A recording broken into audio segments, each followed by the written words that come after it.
tun trum chu thil series deuh hlek han soi la in hu phai mo ka khelowa ama ro chu mu phak lo pang ka kon soi fia thonga ti hianin private laba inbox donga sa wait ya post la ka ne kon soi dan be to po ka thiam lo kon tia ka han ti thok thonga ti hianin ei si pakhat ne na in biak na kon screen shota ti chuan tiang vel hin mumbai a am professional a som tu po ani service voi khata chuan sang ri ke ni official spa kan nia anu po lo da thei kon tia a kon ti dai ka kha thiam che lo wa chu wang chuan ka han zot bel deuh hleka hom zia ka kha thiam che lo ka te ke po typing mistake lo nei ni khi ai zo la toi mumbai a ani pitei te pol niang ina kan huai thlamo an professional spa a tho ti ga khoi thlak top ne mai ke ni hi professional spa kan nia workouts kan mo thu bel kan post a khana kon interview wa interview tu ni kan ni sia kan in zo chho zera an professional a chuan voi khat sex tips a cheng sang li lai an hlo thu te a zam lo ham ham kan ti mai nyang chu ti anga tho ve thei em te min kon ti te min kon zo ta tiang kala kha thiam lo fo ba bul toi mu mal devin han soi chin te chumbung de wa khia thiam ha trap ka ti chen chu a tu lam pang sai nge nei ka khoi lawa a kon ti de via wa the pa to pin na ko kan nei thu kan post chuan a kon di la a kon tia experience nei la nei lo te interview pa nga yang khan ka kal puya chuan an professional tips tam na a tho du thu te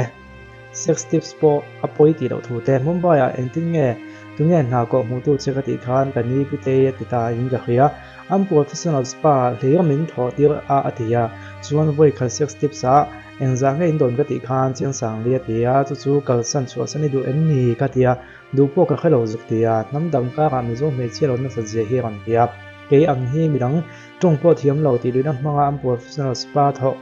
an tam ania a kon la ti zui ran ti he ta khi chu serious view mai ama ko chu kan chiao zerang tiang chu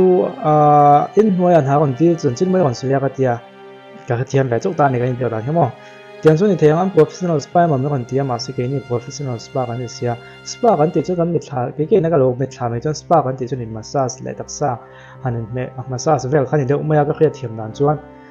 am professional om zia kina ka kon soi phianga aza thla ke mai nam dang ti extra tips base ya in phal ga yan om ta mai hi ron dia chuan mei chia kan ni lo ne ke ma hi te di pe ke mei chia on man ba ke confuse to na ka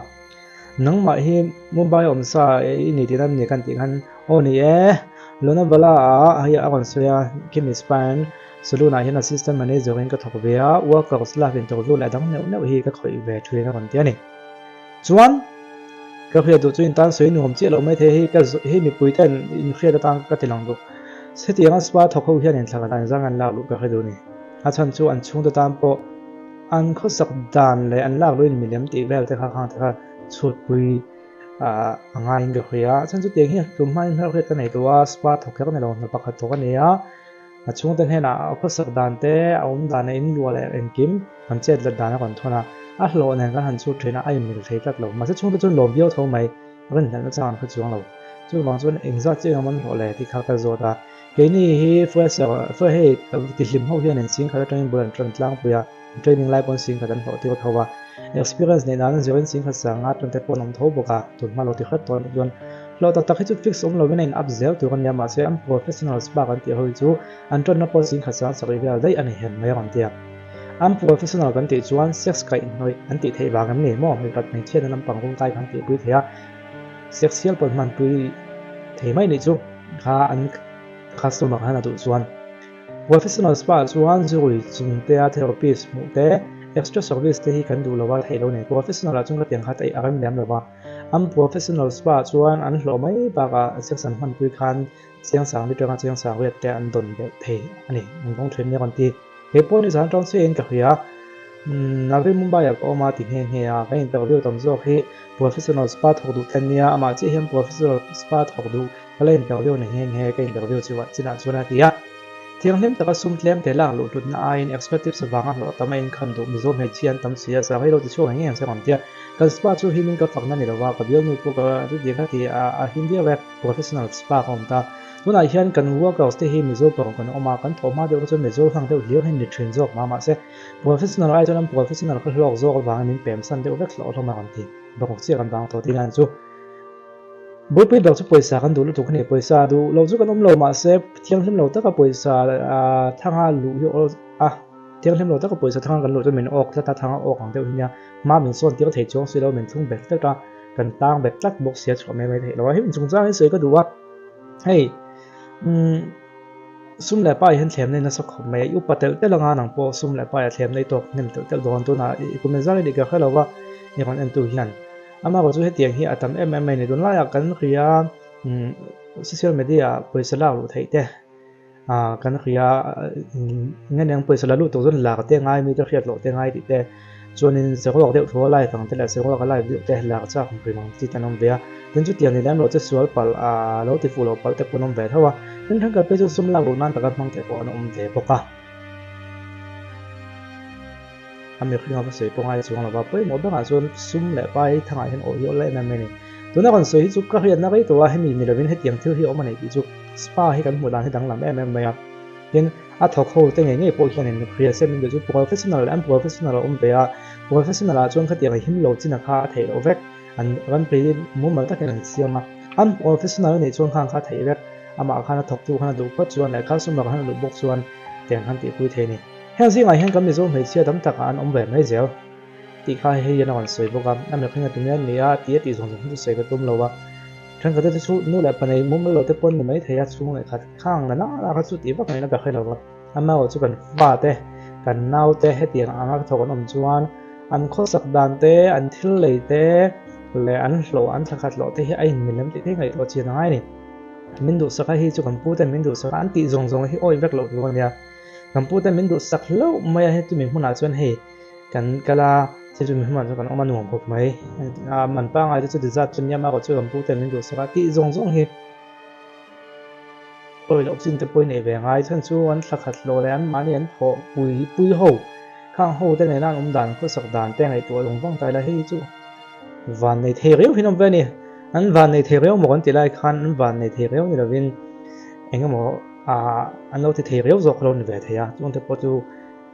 ส่งสวยแบบเทียนี่หรอวะอามาก็จะพิมพ์ของง่ายก็ติดตัวจอกนี่จูบุรุษแบบก็จะมีจอกกันสเตย์ก็เทียบางนี่ป้าปะขัดกันก็มาเฮียนินนาเฮียวางกันตีอาทิตย์แม่งบอกว่านาเป็นคนที่จะตั้มอังอามาก็จะโหลทจอกเลยมันจอกเฮียอะไรตั้มโหลมาอยากกันก็เทียบางแต่พอเนี่ยคงลายมีอินอมินันโหลเลยข้างในมีอินอมินันโหลที่จะเป็นชาวเวียไม่เทียจงแต่ในบางส่วนนี้อาการบางส่วนที่คนจนง่ายจนทลายแต่ปวยสากันดูเวทอเสียมานี่มีขึ้นแต่ก็แต่มานี่ตักษาง่ายรู้แหละประเทศก็ช่องแต่ก็มานี่วงนี่แหลมเราเพจวน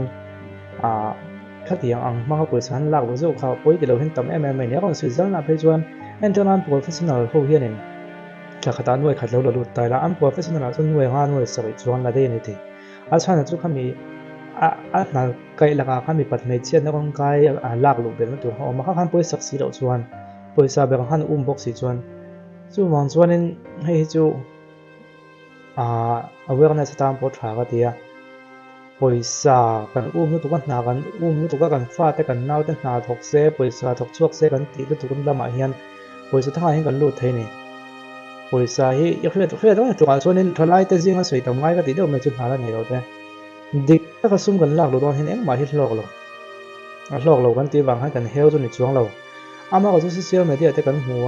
ทีวีแต่กันหัวทีน่าไม่โทรสตักแต่อันดูเลยเถียงหลังแต่ซุ่มไหลไปแต่ลากช่ำหลอกแนวตักแต่แห้งแต่เฮ